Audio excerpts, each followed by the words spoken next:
नमस्कार मित्रांनो, मी डॉक्टर सागर मोरे, समृद्धी हॉस्पिटल अर्धांगवाडी उपचार केंद्र, साईनगर अंधारी. मी आज प्रदीप शेख घरमोडे यांची सद्गुरू ॲग्रो एजन्सी या ठिकाणी आलेलो आहे. प्रदीप शेख या मुलाखत नमस्कार. बरं, तुम्ही हे शॉप टाकण्याचा उद्देश काय तुमचा? शॉप कधीपासून सुरुवात केलं तुम्ही? हे शॉप आम्ही 2019 चालू केलं कोविडमध्ये.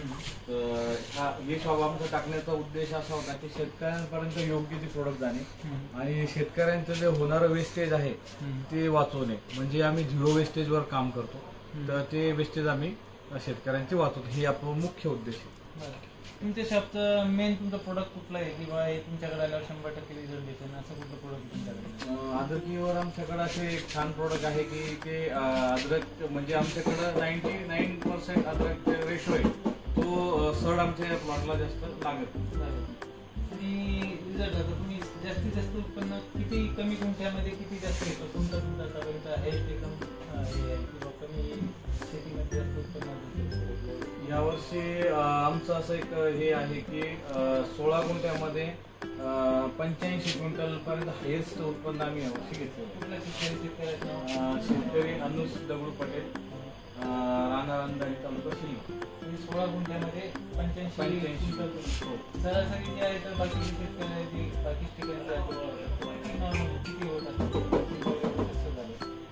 नॉर्मल उत्पन्न शेतकऱ्यांचं समजा तर 15 ते 20 गुंठ्यामध्ये समजा 40 ते 50 पर्यंत ॲव्हरेज आहे.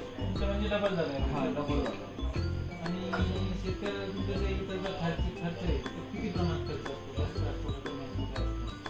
शेतकऱ्यांचा खर्च आमच्या इथं खूप कमी होतो, कारण की आम्ही जास्तीत जास्त जैविकवर काम करतो, जैविक प्रोडक्टवर, तर त्याच्यासाठी तो खर्च खूप कमी होतो.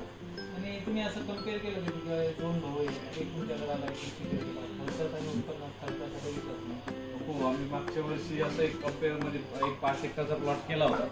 तर तो 5 एकरच्या प्लॉटमध्ये शेतकऱ्यांचा 5 एकरचा खर्च समजा आणि त्याच्यात समजा शेजारी होता तो 5 एकरचा खर्च, असे दोन्ही खर्च कम्पेअर केले होते की आमच्याकडे 87,500 5 एकरचा पूर्ण खर्च झाला होता आणि तो दुसरा शेतकऱ्याचा 1,37,300 रुपये तो खर्च, 50,000 रुपये खर्च जास्त फरक होता. आणि उत्पन्न किती भेटलं? उत्पन्नामध्ये या शेतकऱ्याला मिनिमम 13-13.5 लाख रुपये उत्पन्न आलं होतं त्यावर्षी. आणि जो ऑर्डर शेतकरी होता तो एक 5-7 लाखापर्यंत 6-7 लाखापर्यंत पोहोचला होता.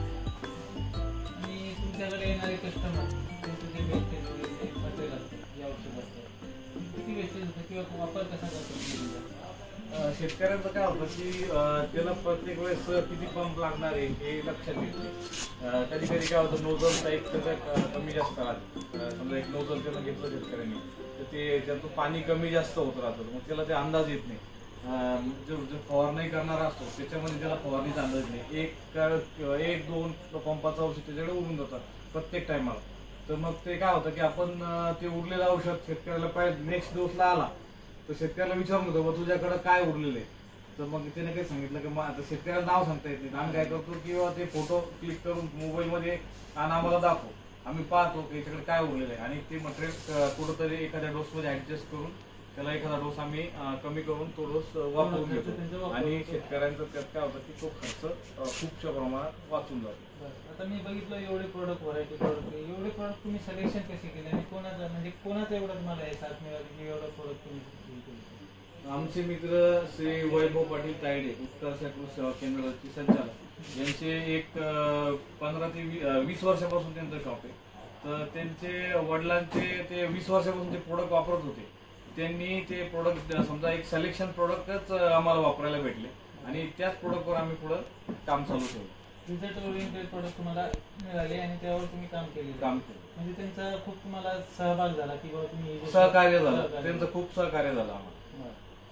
असं तुमच्या फ्युचरसाठी खूप खूप तुम्हाला अभिनंदन. तुम्ही जे काम करताय, जे शेतकरी लोकांची सेवा करताय, तुम्ही बाहेर खूप खूप अभिनंदन फ्युचरसाठी. धन्यवाद.